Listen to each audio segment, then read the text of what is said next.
Goa Chief Minister Dr. Pramod Sawant has extended his greetings to the people of the state on the occasion of Bakri Eid.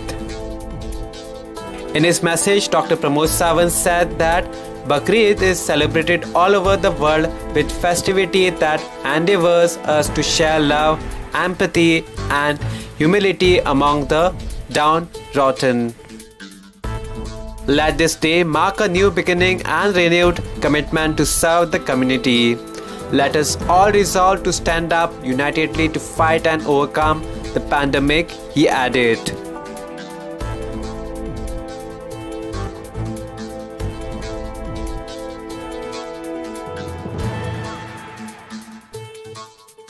Subscribe to Goa First News and Entertainment channel and click on the bell icon and never miss any update.